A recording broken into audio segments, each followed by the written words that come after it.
Hello from the free state of Florida. This is the Dr. Tommy Show.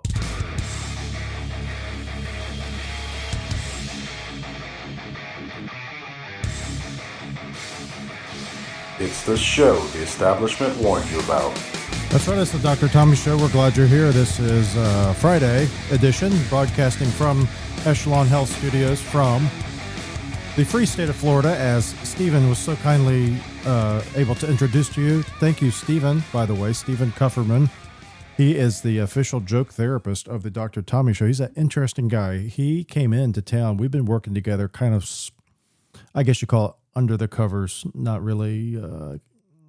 He had kind of a, well, he's an interesting guy. He was introduced to me by a patient's friend whose friend it was. So we were doing was I was talking to a patient about podcasts, and he said, I know a guy. He's got a friend who's an interesting guy. He's got some kind of different ideas about therapy and medicine and things like that. And he's a doctor, and he's in Connecticut. And I said, well, that's interesting. He said, I think he'd like to be on your podcast. I was like, well, we started the podcast in 2015, and then throughout the different years, there's been some times when I haven't done it as often, and now I've kind of committed. I'm going to do it at least once a week. Try to do it twice a week or even more, because the more times you do the podcast, the more times you get seen. That's just a little inside baseball there. But anyway, so I said, okay, well, I'll meet with Dr. Kufferman if that's what he wants to do. So sure enough, I got in touch with this guy, and he's Yale trained. He's from Yale. He's actually an internist, and he's got an interesting philosophy.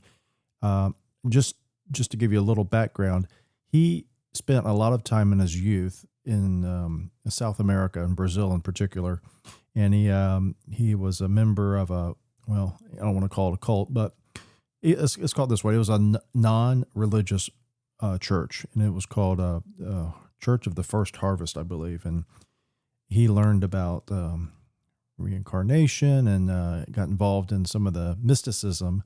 And he's used that to give us some insight here with our patients, and not just our patients. Any patients can go actually see Dr. Kufferman. Go to drtommy.com/podcast, and then you'll see his picture there. He's underneath, and he's going to have his own website. But for now, we just have him there, and it's free. There's no copay. There's no insurance involved. This is a community service, so to speak, a joint venture between Echelon Health and Dr. Kufferman.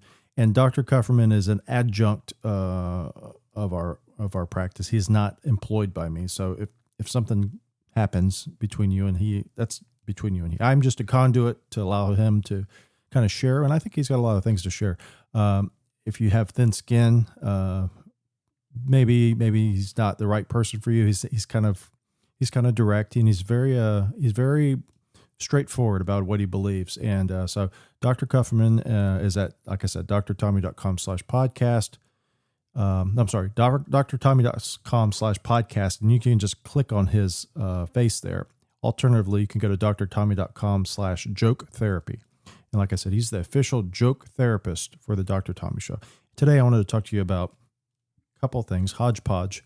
One is about concierge medicine practices from my standpoint as a physician trying to talk to patients and let them understand what we do and differentiate that between concierge medicine, regular traditional medicine. It's kind of easy, but differentiate concierge medicine from deep direct primary care, and then dispel some of the rumors that are about concierge medicine.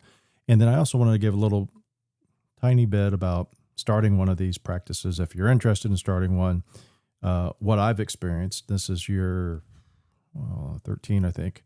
And so I've learned a few things, and so I'll share that. And then I also wanted to talk about heavy hitters and the heavyweight champions of yesteryear, well, all the way up to now. But I'm going to give you my opinion of the top 5 heavyweight champions who were the hardest hitters. And so the reason I want to talk about concierge medicine is because concierge medicine is something that people want, and they don't know they want it.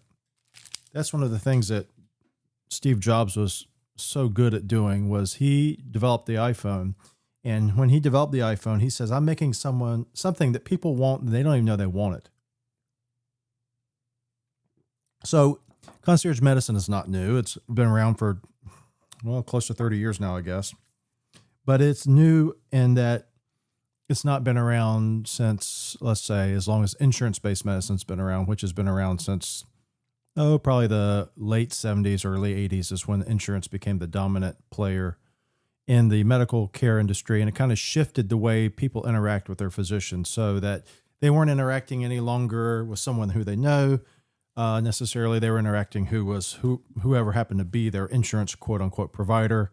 And that's when that whole nomenclature became known, and the providers and primary care physicians and subspecialists and this, that, and the other. And you no longer had a relationship with your doctor the way it used to be. So concierge medicine arose to differentiate itself from that. And what it did was it said, look, we're going to become more like it was in the beginning, where patients knew their physician, and we're going to provide this as an alternative. And as many new things happened, it was only for the wealthy initially, just like the first vacuum cleaners were only for the wealthy. The first indoor water was only for the wealthy.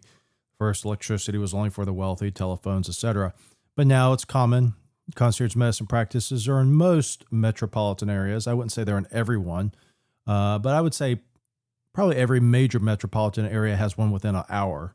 So, and then what the difference is. So concierge medicine, if you're out there and you're a patient, you've never heard of this, or you're a person, never heard of it. Concierge medicine basically removes the barriers between you and your doctor in terms of talking to them, scheduling with them, being seen in a timely fashion, and being seen in a timely fashion that's long enough for you to be taken care of so that you're not rushed. And the way they do this is they charge a fee, and that fee basically makes it to where the patients and doctors have enough time to see each other and talk about the things that are important to each of them and take care of the needs of the patient in a more, I think, humane fashion than the traditional 8-minute, 5-minute insurance practice type of interaction that most people have. I'm not saying that every practice is like that, obviously, but you know yourself. If you're either working in one or you go to one, you know what I'm talking about. So what is the differences between concierge medicine to begin with? So there's two varieties. This is the first thing I want to talk about. One variety is an insurance-based practice that takes patients and gives them a concierge medicine membership for a fee on top of their insurance. So you have Blue Cross. You go see Dr. Davis. Dr. Davis takes your insurance. He charges you a copay. You maintain your insurance, you pay your copay, and then you pay Dr. Davis a fee, whether it be yearly or monthly, and it may be $1,000, it may be more, it's usually more. In exchange for that, Dr. Davis either gives you more attention over the other patients who do not have concierge medicine, or maybe he does that exclusively and he just happens to continue to take insurance because he likes to. That's type A. Type B is what I do. And concierge medicine is, for me, a fee to the patient that is entirely inclusive of everything. I do not care if you have insurance. I do not care if you don't have insurance. The price is the same no matter what. And so when patients see me, I do not take their insurance or process it in any fashion. The only way we use their insurance is to help them. So if patients have labs that they need paid for, we give them their we use their insurance to help them pay for their labs. If they have a MRI they need, we help them use their insurance for that, and so forth. So that's the difference. Type A, type B, you want to call it, or non-insurance based concierge medicine and insurance based, however you want to say it. I say that's the two major differences. Now, the second difference that I want to talk about is the difference between direct primary care and concierge medicine. Now, this is where there's a little bit of, well, not a little bit, there's a lot of overlap. And the overlap is in that they both do not take insurance, right? So direct primary care practices are just like concierge medicine practices in that matter. They do not take insurance. What do they do differently? Well, direct primary care practices tend to have a lower fee. And it used to be that the fee was less than $100 was the primary way you could notice or be sure that it was a direct primary care practice.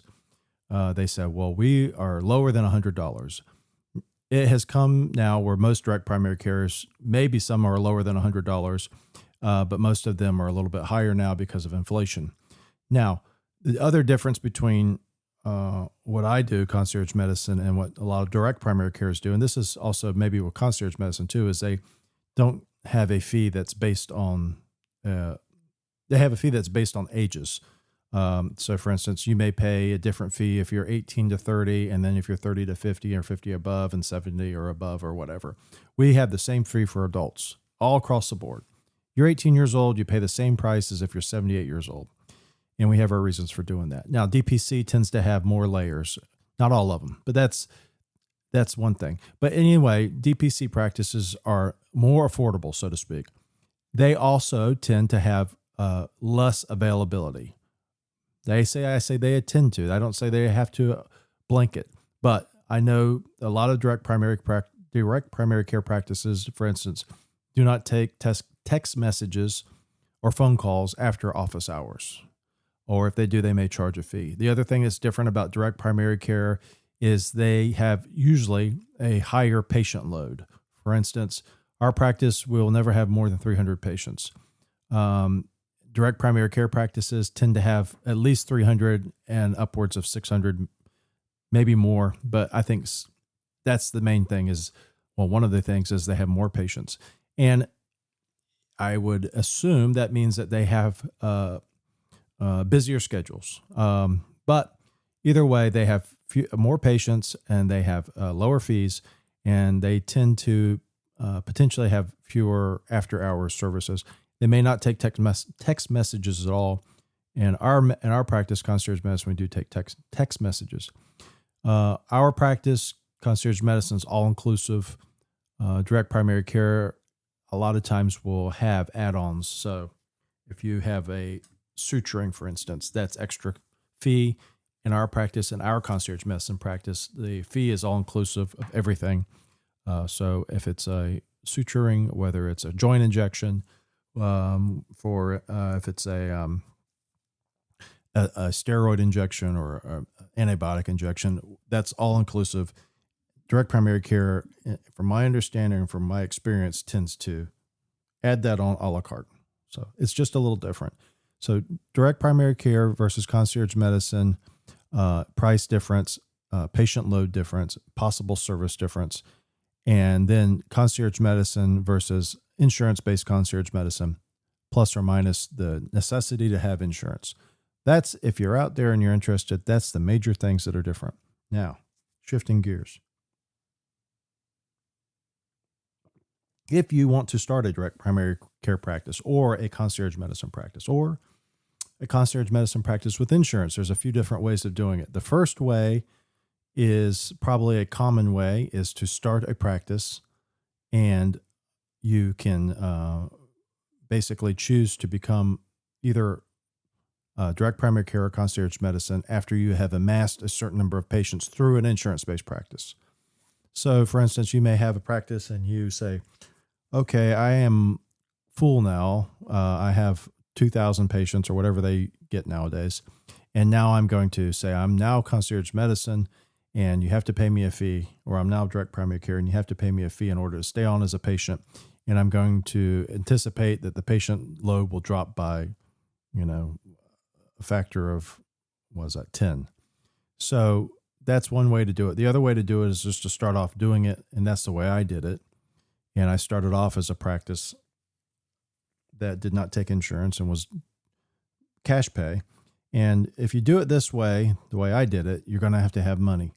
And one of the ways you can have money is to be wealthy, or know someone who's wealthy who will give you the money or loan you the money. And the other way is to bootstrap it. And that means you have to basically pay your way. And the way I did it was I paid my way. When I first started, I worked urgent care. This was in 2013. And I also worked in my practice, and I worked in my practice during the week, and the practice was low volume. And over time, I got enough patients that I didn't have to work as much urgent care. And slowly, after, 10 years about, I stopped working urgent care at all. And so I have not worked urgent care now for going on 3 years. That is the ultimate goal, obviously, when you're working for yourself, is that you never work for somebody else. And that's what I did. Now, I wanted to step back too. back to choosing between concierge medicine and direct primary care. Another thing that I did not talk about, which is fairly new, and I say in the last 5 years, is the corporate world has gotten into concierge medicine. And so when I say that, I mean your local healthcare, whether it be hospitals or physician groups, they have started their own concierge medicine practices within their medical care unit or healthcare unit. So that's a different variety of concierge medicine. So it's not the owner operator, which was typical. Typically what happened was there was an owner who operated, and the practice was called Echelon Health, or the practice was called, whatever, so-and-so's concierge medicine practice.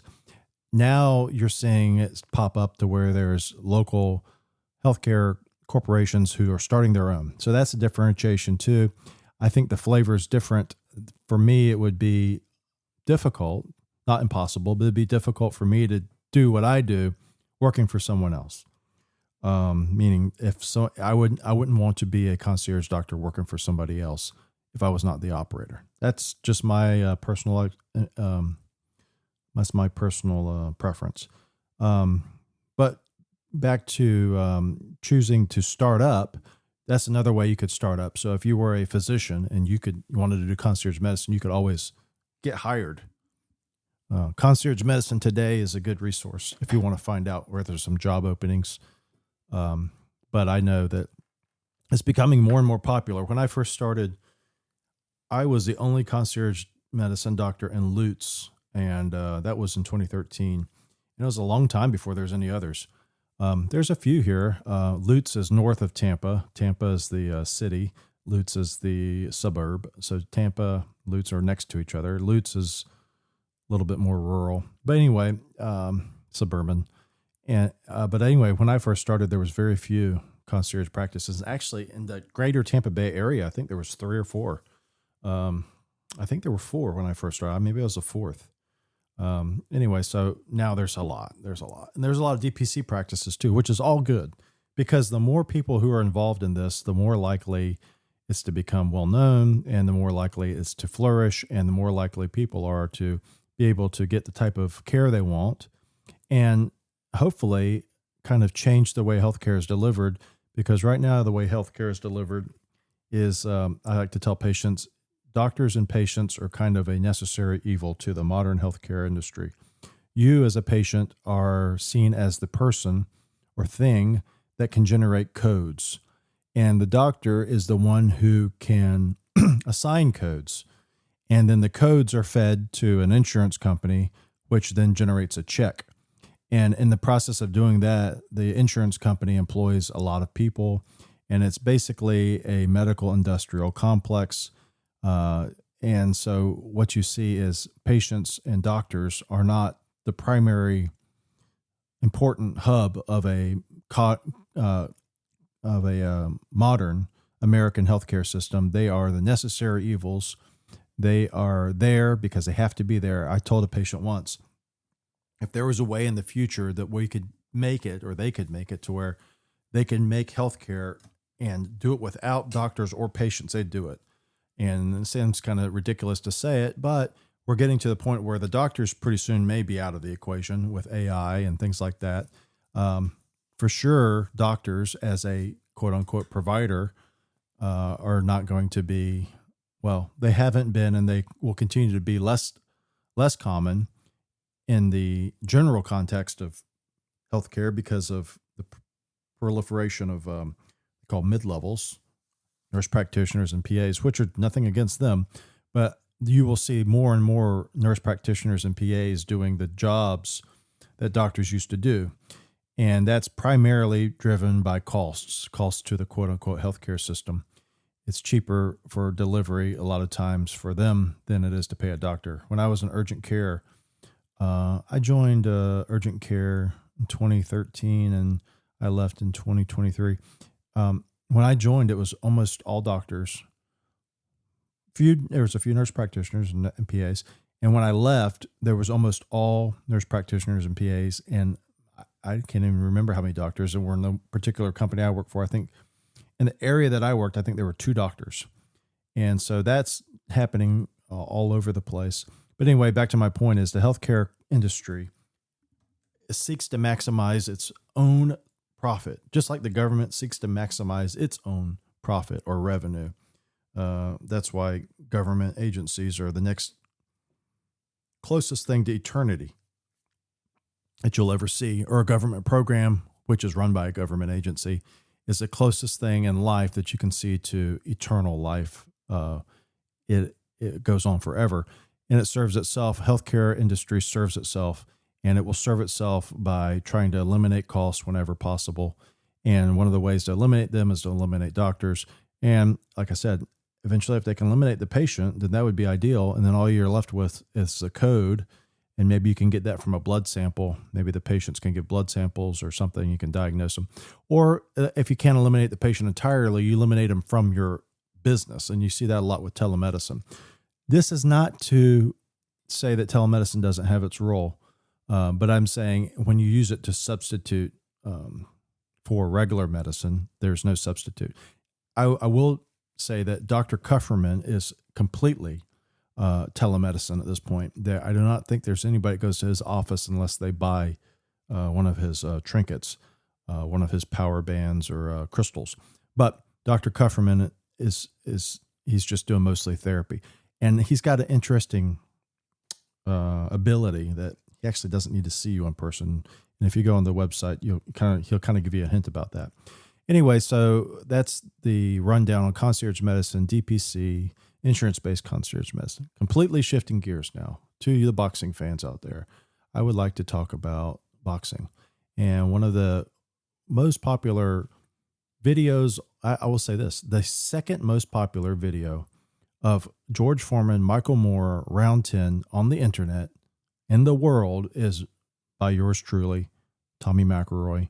And you can see it on the Dr. Tommy Show. It's the round 10 of the Michael Moore George Foreman fight. It has 192,000 views. Now, that is not a lot compared to a lot of people. We have some people in our practice who are very popular on YouTube and will get 1 million views in a matter of a day. And so they would laugh at me. But in terms of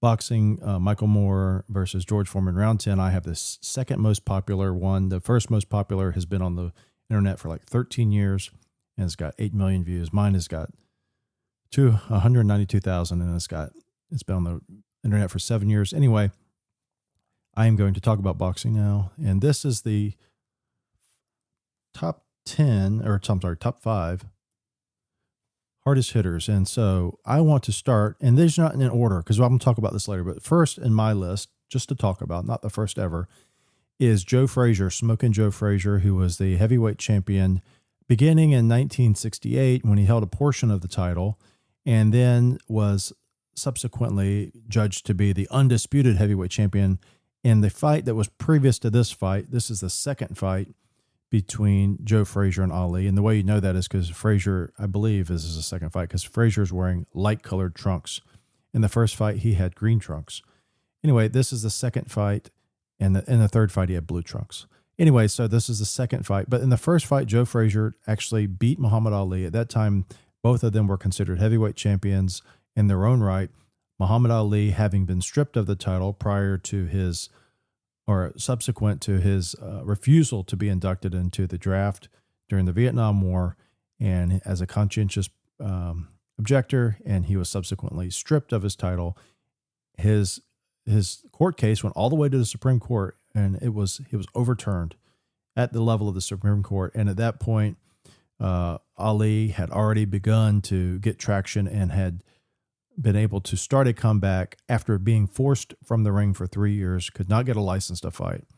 And in his first fight back, he fought Jerry Quarry and beat him by a cut in round 3. And the second fight back, he beat Oscar Bonavena, knocked him out in, I think, the 12th round. And then this is the third fight, was the fight between Joe Frazier and Muhammad Ali, which brings us back to to Joe Frazier, who was judged by me to be one of the hardest heavyweight champions. He had a left hook probably that surpassed the technique and power of any left hook in boxing history, certainly in heavyweight champion history. And so he was able to knock out many people with the left hook. His right hand was used mostly as I read it once as a parrying tool, meaning that he used it just to knock other blows out of the way or move people's hands out of the way so he could deliver the left hook, which I think he may have scored some knockouts with the right hand, maybe a couple. I don't know of many, but everything was scored with the left hook. And here he is landing a left hook against Muhammad Ali. And so he is my well, I'm not going to do the numbers yet. He's in the top 5. Okay. So he is 205 pounds, 5'11", spark plug, fire hydrant, however you want to describe him. He is that type of fighter, kind of like a prototype of a beefed up Jack Dempsey or Rocky Marciano, and also similar to the build of a Mike Tyson. All right. Speaking of Mike Tyson is also in the list for me. So here's Mike Tyson versus Tyrell Biggs. I believe it's 1987. And Tyrell Biggs was a Olympian who was going to give Tyson potentially one of the toughest challenges of his career up to that point. And he did actually he actually did not give Tyson much of a challenge. Tyson was able to knock him out very quickly. No, sorry, very quickly. He was able to overwhelm him very quickly, but he did not knock him out until round 7. And anyway, Tyson was the youngest heavyweight champion. He was the youngest undisputed heavyweight champion, next to Floyd Patterson. Floyd Patterson was the second youngest. And interestingly enough, both Floyd Patterson and Mike Tyson were trained by Customato, and both were taught the peekaboo boxing style by Customato. So Mike Tyson, he hit hard with both hands. It could be argued that he hit the same with either hand. If I had to give him I would have to say, if anything, his right hand was probably the more powerful hand, but I would not want to get hit with a left hook either. He was a crippling uppercut puncher. He had a lot of torque on his blows. He was able to put so much torque on his blows with his legs and his trunk, and that's what actually was able to make him hit hard. He was not a big guy. He was about the size of Joe Frazier, 205 or so. And so Joe Frazier and Tyson, similar sizes, similar ways that they produced power is through their twisting of the legs, big, thick legs, twisting of the trunk, and velocity. George Chuvalo once said, he had fought both George Foreman and Joe Frazier. He said that getting hit by Joe Frazier was like getting hit by a Pontiac at 100 miles an hour, and getting hit by George Foreman was like getting hit by a Cadillac at 50 miles an hour. So neither one fun, but both of those guys create a lot of power through their velocity. There's actually a video out there. It shows Mike Tyson talking. He's hitting a heavy bag, and someone's asking him about his power and compared it to George Foreman. And Tyson actually says that Foreman hit harder than me, and the reason why was because of the bulk. And so let's go to George Foreman. George Foreman, this is a picture of him. This says 1977, so I'm not going to argue with it. But he was, at this point, toward the end of his first career. George Foreman famously retired in 1977, only to return in 1987 and began a improbable quest to win the heavyweight championship, and did so at the age of 45 in 1994 by knocking out Michael Moore in the video that I just referenced. And the name of that video, if you want to search it, it's called Once Upon a Time in the Ring. And if you go to our website, drtommy.com/podcast, you can click on YouTube and then find it from our YouTube channel. But anyway, George Foreman, when he was a young guy, he had velocity, but a lot of his power was just pure raw power. It's just natural, I guess you call it. Because at his peak, he was around 220, and he was 6'3", so obviously had a big frame. But Mike Tyson was also 220, but Mike Tyson was more compact. George Foreman was a big, broad guy, as you can see in this picture. And then when he came back from his retirement, he was bigger. So when he retired, he was in the I think his last fight he was like 228. So he had put on a little bit of weight from his prime. But when he came back in 87, he was 267, and he fluctuated from, that was his high, all the way down to 235 when he fought Dwight Muhammad Qawi in 1988. But he was typically around 250 pounds or more.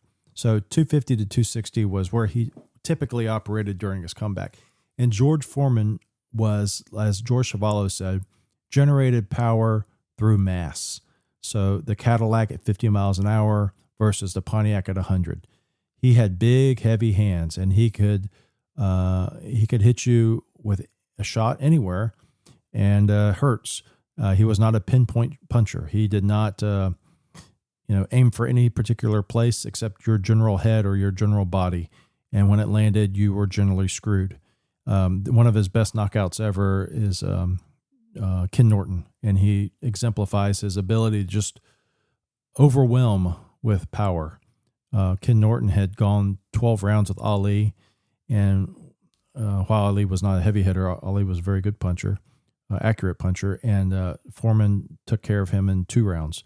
So George Foreman is in the top 5. Sheer power, sheer mass, that's the kind of puncher he was. Now, I said there's somebody who doesn't have pinpoint. Foreman was. This is the opposite. This is the assassin, Joe Louis. Joe Louis was a marksman. He put his punches in combination, and he put his punches where they mattered. And he also had the instinct it was almost like a animalistic, and not in a bad way, but he could sense when they were hurt and efficiently take them out. Some of his most famous knockout is Max Schmeling in the second fight, after Schmeling had beaten after Schmeling had upset a seemingly invincible, I think it was 24-year-old Joe Louis, by knocking him out in the 10th round. By the time they met again, Louis was the champion, having beat Jimmy Braddock, and he fought Schmeling and annihilated him in 1 round. But if you look at just punches, the knockout film rolls of Louis, they are some of the most pinpoint punches. Next to Sugar Ray Robinson was another guy they kind of had similar styles, I think, in the way they threw combinations. A lot of the power from Louis from his hook. His hook, I think, was as good as his right hand, although his right hand is probably the most famous. But his hook was deadly, pinpoint accuracy. And like I said, so in contrast to Foreman did not, was not able to punch with the accuracy of Joe Louis. Foreman, if you had a punch meter and they both hit a heavy bag, Foreman's weight of his punch, or the power, quote unquote, of his punch was probably greater. But that's not the only thing that has to do with knocking someone out. And that's why I say that Joe Louis is a big puncher, because Joe Louis put the punch where it mattered and put the punch in combination where it mattered. So people would say, well, that's, you're being crazy, because Joe Louis was, 188 pounds when he was in his prime. He didn't top 200 until after he was older. Now, Joe Louis was, when he quit, I think 218 when he got knocked out by Rocky Marciano. But either way, I still think that at 6'1.5", he had long enough reach, and he had enough power and enough velocity, similar to the way maybe Tommy Hearns created punch power with velocity, not necessarily mass or raw power. That's the way Joe Louis knocked people out, and I put him in the top 5 too. There'll be people who argue with that. Now, last on my list, Sonny Liston, the Big Ugly Bear, also called by Muhammad Ali. So Sonny Liston, more in the manner of George Foreman in terms of his power. Now, I say that also saying that Sonny Liston didn't look at himself as someone who was unskilled. Not that George Foreman thought he was unskilled, but George Foreman never tried, in his first career at least, to try to box anybody.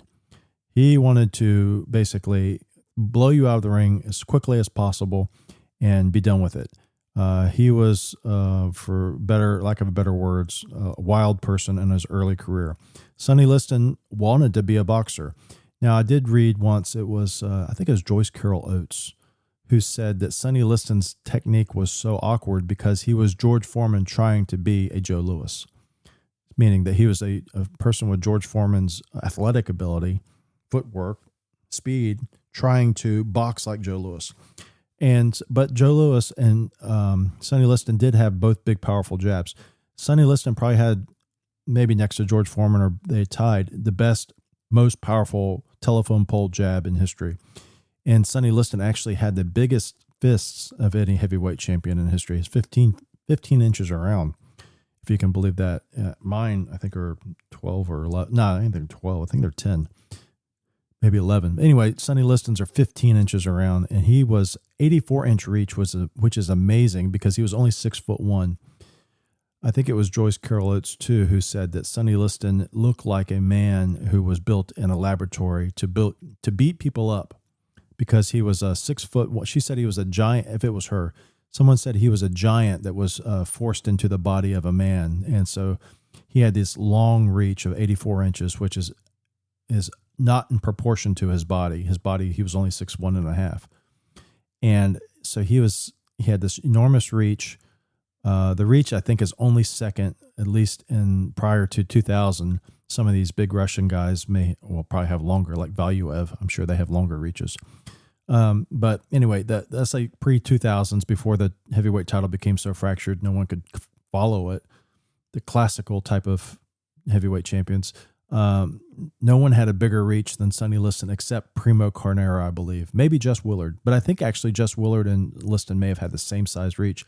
And Jess Willard was 6'6¾". So Sonny Liston was a giant smashed into the man of a body, had an enormous reach, an enormous punch, and he had the same type of power as Foreman, big looping punches.